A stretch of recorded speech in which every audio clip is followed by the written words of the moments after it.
قرآن پاک کے اندر اللہ رب العزت نے جنوں کے بارے میں جو آیات اتاری، آئیں ہم ان کا ترجمہ سنتے ہیں تاکہ ہمیں پتہ چلے جن کون ہیں اور اللہ رب العزت جنوں کے بارے میں قرآن پاک میں کیا فرماتے ہیں۔ جنوں کو نار سموم یعنی لو کی آگ سے پیدا کیا گیا، جنوں کو آگ کے مارج شعلے سے پیدا کیا گیا۔ ابلیس جو تھا وہ جنوں میں سے تھا۔ جنوں کی پیدائش اس لیے ہوئی کہ اللہ تعالیٰ کی بندگی کریں۔ وہ پہلے آسمان پر چڑھ کر سن گن لیا کرتے تھے، مگر وہ کہتے ہیں کہ اب نہ معلوم اہل زمین کی خیر خواہی سے یا عذاب کی خاطر وہاں پہرے بٹھا دیے گئے ہیں، اور وہ سن نہیں سکتے، ہر طرف سے پتھر پڑتے ہیں۔ جنوں میں مشرک بھی ہیں اور مومن بھی ہیں، ان میں قیامت کے منکر بھی ہیں، ان میں صالح بھی ہیں اور غیر صالح بھی، مسلمان بھی اور بے انصاف بھی۔ انسانوں کی طرح جن نبیوں کے دشمن رہے جو ایک دوسرے کو ملمہ کی ہوئی باتیں سکھاتے رہے، یعنی گمراہ کرنے والی باتیں سکھاتے رہتے تھے۔ جنوں نے بہت سے انسانوں کو گمراہ کیا۔ انسانوں کی طرح جنوں کے پاس بھی رسول آتے رہے، قیامت کو وہ اس کا اقرار کریں گے۔ انسانوں کی طرح جن بھی اہل دوزخ میں شامل ہوں گے۔ جن اور پرندے سلیمان علیہ السلام کے لیے مسخر کر دیے گئے تھے۔ انہی جنوں میں سے ایک عفریت نے بلقیس کا تخت تا قیام دربار لانے کی پیشکش کی تھی۔ جن غیب دان ہوتے ہیں، جن غیب دان ہوتے تو سلیمان علیہ السلام کے عذاب میں ان کی وفات کے بعد بھی کیوں گرفتار رہتے؟ گمراہ کرنے والوں جنوں اور انسانوں کے لیے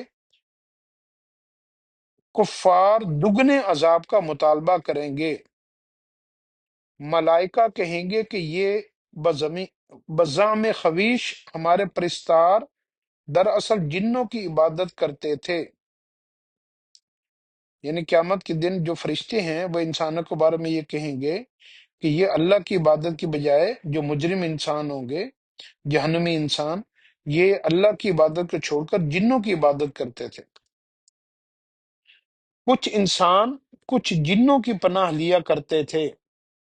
نبی علیہ السلام سے جنوں کی ایک جماعت نے قرآن مجید سنا اور پھر اپنی قوم کو تبلیغ کی۔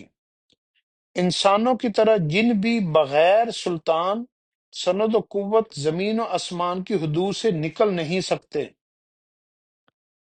انسانوں کے ساتھ جن بھی مل جائیں تو بھی وہ قرآن کی مثل پیش نہیں کر سکتے۔ نبی علیہ السلام کو بتایا گیا کہ جنوں کی ایک جماعت نے قرآن مجید سنا اور اسے عجب قرار دیا۔ انہوں نے اس پر ایمان لانے اور خدا کے شرک سے بالا تر ہونے، اس کے ساتھ کسی کو شریک نہ ٹھہرانے، بیوی یا اولاد نہ رکھنے اور ایسے عقیدے کو نہ واجب و نادانی سمجھنے کا اعلان کیا۔ مشرکوں نے جنوں اور خدا کے درمیان ناطہ ٹھہرا رکھا ہے۔ جنوں کو معلوم ہے کہ خدا کے مخلص بندوں کے سوا انہیں پکڑا جانے والا ہے۔ جنوں کے بارے میں یہ پوری تفصیل آئی ہے کہ جن کون ہیں۔ جنوں کو بھی اللہ نے بندگی کے لیے بنایا، جنوں کا بھی حساب کتاب ہوگا۔ جن مسلمان بھی ہیں اور کافر بھی ہیں، مشرک بھی ہیں، اور جو شیطان ابلیس تھا وہ بھی جنوں کے ایک قبیلے میں سے تھا۔ اور جہنم میں جو جہنمی انسان جہاں جائیں گے وہاں جنوں کو بھی ڈالا جائے گا جو نافرمان ہوں گے۔ جنہوں نے حضور صلی اللہ علیہ وسلم کی جو ہے نا تلاوت کو بھی سنا، کچھ ایمان بھی لیا اور کچھ نے اس کی نافرمانی بھی کی، تو جنوں کے اوپر بھی انبیاء علیہ السلام کو بھیجا گیا۔ تو یہ ساری جنوں کی تفصیلات آئی ہیں، اور بہت سارے انسان جو ہے نا وہ جنوں کی پوجا کرتے ہیں۔